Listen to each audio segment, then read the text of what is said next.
Bien, seguimos adelante con una parte más del módulo 2 de que en este caso la organización de la gestión de proyectos. Bien, vamos a ver aquí una serie de preguntas que nos van a ayudar, nos van a orientar a comprender mejor estos conceptos. Primero, tenemos que identificar quién es la autoridad, cuál es la autoridad del director de proyecto, ¿sí? Hay un gerente de proyecto, hay un director de proyecto, una persona encargada de que todo funcione, ¿sí? ¿Quién es esta persona? ¿Hasta dónde llega su autoridad? Eso tiene que estar claramente definido. Luego, ¿quién administra el proyecto día a día? ¿Sí? Hay diferentes niveles y diferentes nomenclaturas que se usan en diversas metodologías para la gestión de proyectos, ¿sí? Por un lado, tenemos metodologías que nos dicen que tenemos a un gerente o director de proyecto, tenemos al sponsor o patrocinador, tenemos a una junta directiva, tenemos al equipo de proyecto, etc.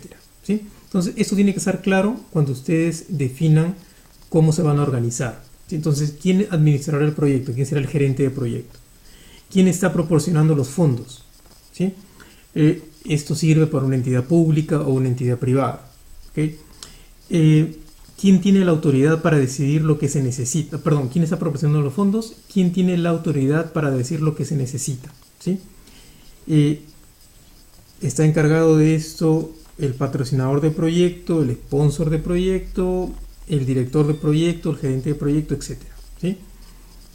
¿Quién está proporcionando los recursos para la implementación del plan de proyecto?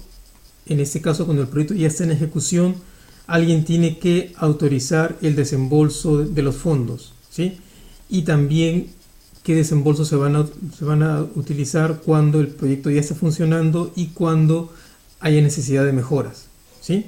Que de pronto pueden estar fuera del presupuesto planteado del proyecto, ¿sí? Pero cada armada de proyecto, por así decirlo, se va a desembolsar en función de un procedimiento, ¿sí? Por ejemplo, a la mitad de proyecto se presenta un informe, ¿sí? Y si el informe es favorable, se continúa con la segunda armada de desembolso del proyecto, ¿sí?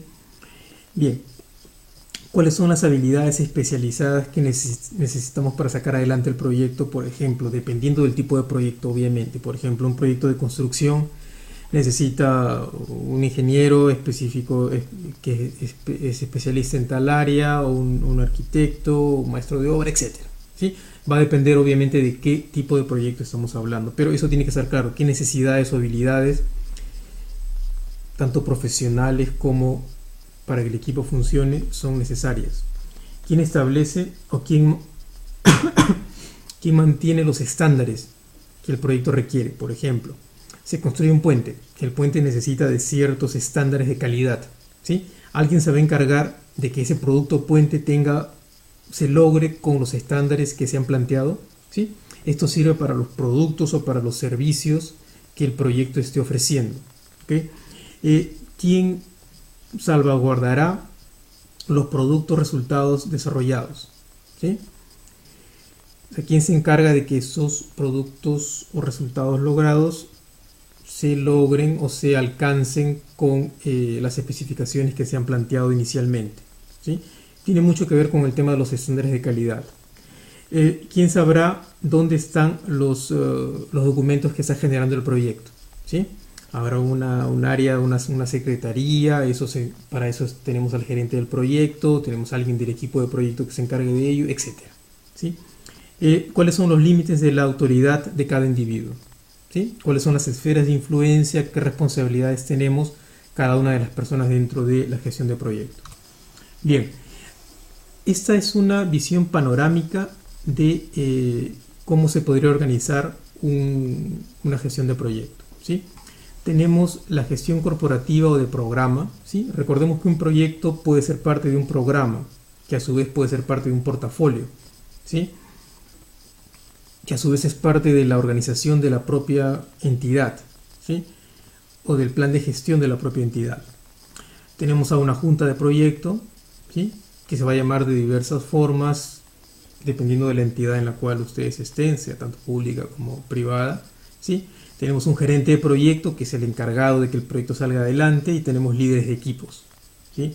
Ahora, también tenemos al cliente, que es desde mi punto de vista, la persona más importante o el público esencial para que el proyecto funcione, porque en función de este cliente es que se van a desarrollar los productos o servicios que este proyecto quiere ofrecer, ¿sí? En cualquier tipo de proyecto, ¿sí? También tenemos la seguridad del proyecto, que se encarga de que el proyecto en realidad funcione y que logre los resultados para el cual ha sido generado, ¿sí? Por este lado podemos pensar en un sponsor de proyecto, un patrocinador, ¿okay? Pero obviamente va a variar esto de entidad en entidad, pero la función está allí, ¿sí? Bien, y también tenemos a los abastecedores, ¿sí? Que son las personas que podemos, por ejemplo, subcontratar algunos servicios o hacer las compras necesarias para generar las actividades, productos, servicios del proyecto. Entonces, el equipo de gestión de proyecto va a estar a este nivel, ¿sí? Desde la junta del proyecto hasta los equipos, ¿sí? Los encargados de asegurar el proyecto son el gerente de proyecto, ¿sí? Esta persona va a estar al mismo nivel que la junta del proyecto, ¿sí? Esta persona o personas van a coordinar con el gerente de proyecto y con los líderes de equipo, ¿sí? En otros planteamientos solo es el gerente de proyecto y este a su vez coordina con los líderes, pero yo pienso que podría funcionar para ambos niveles. Tanto el gerente del proyecto como los líderes de equipo van a coordinar con los abastecedores, ¿sí?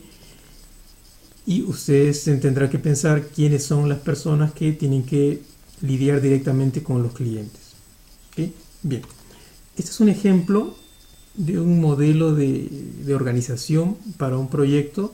Habrán diversos modelos para proyectos simples, para proyectos complejos, megaproyectos de gran envergadura de varios millones de dólares o euros, proyectos pequeños de $5.000, $10.000, ¿sí? Eso va a variar, ¿sí? Dependiendo también de la entidad en la cual estemos. Pero podemos pensar que tenemos a un patrocinador ejecutivo, un sponsor de proyecto, tenemos un comité de dirección, un patrocinador de proyecto que es el encargado de que el proyecto fluya, ¿sí? La responsabilidad del proyecto en realidad es de él. Por ejemplo, si estamos hablando de un ministerio, podría ser el patrocinador del ministro, ¿sí? Obviamente dependiendo de la envergadura del proyecto. Si tenemos una ONG, el patrocinador del proyecto podría ser el presidente de directorio, ¿sí? De la ONG o de la empresa, o un CEO, un ejecutivo de la empresa, dependiendo, o una persona de la junta directiva, etcétera, ¿sí? Bien, entonces tenemos este director que es el encargado de gestionar el proyecto. Habrá un gerente de cambios, un director de los cambios que el proyecto tenga que hacer cuando el proyecto se vaya ejecutando. Tenemos a un gerente de riesgos. Es importante esto porque si el proyecto no gestiona bien los riesgos, se puede venir abajo, ¿sí? Y tenemos un analista de negocios, un manager de la oficina de dirección de proyectos y gerentes para las diferentes, o líderes para los diferentes flujos de trabajo, ¿sí? Las nomenclaturas pueden variar, pero este es un ejemplo de cómo se podría gestionar un proyecto, ¿sí? La gestión de proyectos está enfocada a este nivel. Y tenemos el equipo de proyecto que son todos estos actores. Obviamente cada uno de ustedes tendrá una visión distinta dependiendo también del trabajo que estén realizando. La dirección, monitoreo y control del plan. Aquí lo quiero plantear como los desafíos de la gestión, ¿sí? Primero, lo que deberíamos de evitar, ¿no? Subestimar la complejidad del proyecto. Un proyecto es una iniciativa que es bastante complicada, ¿sí?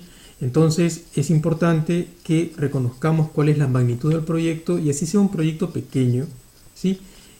Todo proyecto tiene un nivel de complejidad. Ahora, para mí la mejor forma de poder identificar el nivel de complejidad es cómo vamos desglosando las actividades del proyecto, ¿sí? Para ver qué tanto esfuerzo vamos a necesitar.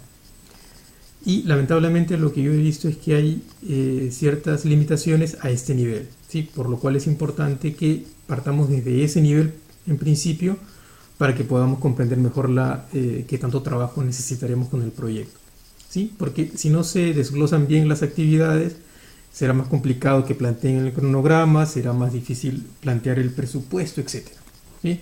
Un liderazgo firme es importante, ¿sí? Compromiso y patrocinio. Ahora, es importante que ustedes como líderes de proyecto sean las personas o los encargados de facilitar el trabajo a los demás miembros del equipo de proyecto, ¿sí? Un director de proyecto, un líder de proyecto que solo dice qué cosa hacer, no está gestionando, ¿sí? Entonces, un verdadero gestor en realidad se encarga de que la información fluya, de que los recursos fluyan y preguntar constantemente a todos los miembros del equipo qué necesitan para seguir adelante, ¿sí? ¿Qué falta? ¿Cuáles son las limitaciones que encuentran? ¿Sí? Para que puedan hacer o ejecutar sus tareas. Una mala comunicación, ¿sí? También es obviamente importante. Generalmente lo que se ve es casi una regla: mientras más personas tengan en un equipo, es más complicada la comunicación, ¿sí? Mientras más líneas de comunicación tengan, eso no significa que la comunicación sea mejor, ¿sí? Mientras muchas más, por ejemplo, si tienen la comunicación entre un equipo de 5 a 7 personas, es mucho mejor y se puede hacer mejor trabajo, es más eficiente que la comunicación entre un equipo de 20 personas, ¿sí? ¿Por qué? Porque en un equipo de 7 personas te tienes que enterar de lo que 7 personas están haciendo y te comunicas con ellas. En un equipo de más de 20 personas tendrás que comunicarte con esas 20 personas y saber exactamente qué están haciendo, ¿sí? Y eso obviamente va a generar cierto nivel de conflictos y de limitaciones en la comunicación. Una planificación integrada deficiente, no hay métricas de éxito, o sea, no hay metas claras de lo que queremos lograr. O sea, no sabemos exactamente cuándo hemos logrado lo que queríamos, cuándo hemos alcanzado la meta o el objetivo. Si no sabemos eso a priori, es complicado saberlo en el momento en que lo necesitamos, ¿sí? La mala gestión de los requisitos, o sea, de lo que es necesario para lograr, por ejemplo, las diferentes tareas que el proyecto necesita. Tiene que ver eso con el presupuesto, con el manejo de los recursos, tanto humanos como financieros. La falta de una amplia gestión de cambios. Es importante que la planificación de proyecto pueda modificarse, ¿sí? Para poder obviamente mejorar la gestión. Expectativas de las partes interesadas desalineadas, ¿sí? Esto ocurre cuando hay un divorcio entre lo que el equipo de proyecto plantea, lo que la dirección de proyecto plantea, lo que los clientes necesitan o quieren, ¿sí? Eso tiene que estar claro desde el principio, ¿sí? Pues obviamente por eso tenemos el acta de constitución o la carta de constitución del proyecto, que nos va a decir de manera clara cuál es el producto que queremos alcanzar o resultado que queremos lograr. Inadecuadas habilidades de gestión de programas, ¿sí? Eso tiene que ver mucho con las capacidades de los gestores o del gestor del proyecto, y falta de recursos, ¿sí? Tanto humanos como financieros.